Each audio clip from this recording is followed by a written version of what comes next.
220407502020. Hari ini saya akan membuat video penjelasan untuk memenuhi mid semester evaluasi pembelajaran. Langsung saja. Soal yang pertama yaitu apa perbedaan pengukuran, penilaian, tes, dan evaluasi. Berikan contohnya. Perbedaannya yaitu untuk pengukuran ini merupakan proses pemberian angka terhadap suatu objek atau fenomena berdasarkan kriteria tertentu. Contohnya seperti mengukur tinggi badan siswa dengan meteran. Yang kedua, penilaian. Penilaian adalah proses pemberian makna terhadap data yang diperoleh dari pengukuran. Contohnya menentukan apakah siswa ini lulus atau tidak lulus berdasarkan nilai rata-ratanya. Yang ketiga, tes adalah alat yang digunakan untuk mengumpulkan data untuk keperluan penilaian. Contohnya, tes tertulis yang digunakan untuk mengukur pengetahuan siswa tentang suatu materi pembelajaran. Dan terakhir adalah evaluasi, yaitu proses yang lebih luas mencakup pengukuran, penilaian, dan pengambilan keputusan. Contohnya, mengevaluasi efektivitas suatu program pembelajaran dengan mengukur hasil belajar siswa. Soal yang kedua yaitu jelaskan prinsip-prinsip dasar evaluasi. Nah, evaluasi memiliki prinsip dasar yaitu pertama, kontinue. Artinya, evaluasi tidak boleh dilakukan secara insidental. Yang kedua, kooperatif. Dalam kegiatan evaluasi, guru hendaknya bekerja sama dengan semua pihak. Yang ketiga, komprehensif. Dalam melakukan evaluasi terhadap suatu objek, guru harus mengambil seluruh objek sebagai bahan evaluasi.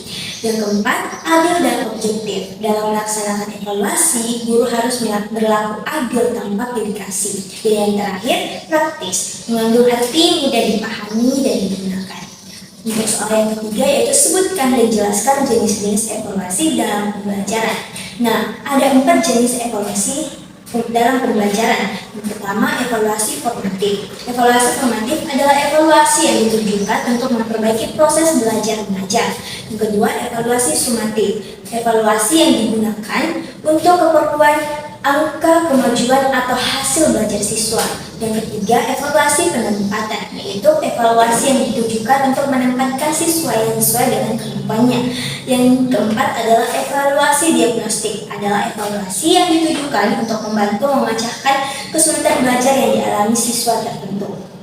Dan soal yang keempat yaitu jelaskan perbedaan evaluasi diagnostik, formatif, dan sumatif. Seperti yang saya tadi jelaskan, evaluasi diagnostik adalah evaluasi yang dilakukan sebelum pembelajaran dimulai. Ini bertujuan untuk mengidentifikasi pengetahuan awal siswa tentang suatu materi pembelajaran. Contohnya itu seperti tes awal, prates atau diagnostik awal. Yang kedua, evaluasi formatif. Evaluasi formatif adalah evaluasi yang dilakukan selama proses pembelajaran berlangsung dengan tujuan untuk memantau kemajuan belajar siswa dan memberikan umpan balik kepada siswa dan guru. Contohnya seperti kuis, observasi, dan penilaian tugas. Yang ketiga, evaluasi sumatif, yaitu evaluasi yang dilakukan pada akhir suatu program pembelajaran yang bertujuan untuk melihat tingkat keberhasilan siswa dalam mencapai tujuan belajar serta membuat keputusan tentang kenaikan kelas atau kelulusan. Untuk soal yang kelima yaitu jelaskan tujuan evaluasi. Nah, evaluasi ini bertujuan untuk mengukur tingkat keberhasilan suatu program, kegiatan, atau produk dalam mencapai tujuannya. Serta evaluasi juga bertujuan untuk membantu pengambilan keputusan dalam membuat keputusan yang tepat dan berdasarkan bukti. Nah, soal yang keenam yaitu jelaskan sasaran evaluasi. Ada beberapa sasaran evaluasi. Pertama, sasaran kognitif adalah sasaran yang terkait dengan pengetahuan, pemahaman, dan keterampilan siswa. Yang kedua, sasaran afektif, yaitu sasaran yang terkait dengan sikap, nilai, dan juga minat siswa.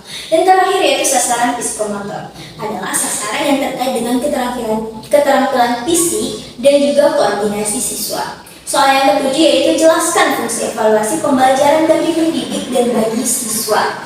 Nah, bagi pendidik, evaluasi ini membantu dalam mengetahui keberhasilan pembelajaran, memantau kemajuan belajar siswa, meningkatkan kualitas pembelajaran, membuat keputusan, dan meningkatkan akuntabilitas. Sedangkan bagi siswa, evaluasi membantu dalam mengetahui hasil belajar, mengetahui kelemahan dan kekuatan, meningkatkan motivasi belajar siswa, mendapatkan umpan balik, dan mengembangkan kemampuan berpikir kritis.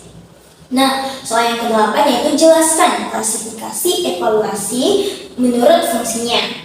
Nah, berdasarkan fungsinya dalam proses evaluasi pendidikan, evaluasi ini dibagi menjadi 3, yaitu pertama, evaluasi untuk kebutuhan psikologis, di mana evaluasi yang memberikan informasi kepada siswa tentang kemajuan belajarnya sehingga dapat meningkatkan motivasi dan rasa percaya diri siswa. Yang kedua, evaluasi untuk kebutuhan didaktik adalah evaluasi yang memperbaiki proses pembelajaran dengan memberikan umpan balik kepada guru dan siswa tentang efektivitas pembelajaran. Yang terakhir adalah evaluasi untuk kebutuhan administratif, yaitu evaluasi yang membuat keputusan tentang siswa seperti penempatan siswa, pemberian remedial, dan juga kenaikan kelas. Soal yang ke-9 yaitu jelaskan prosedur evaluasi pembelajaran, berikan contohnya.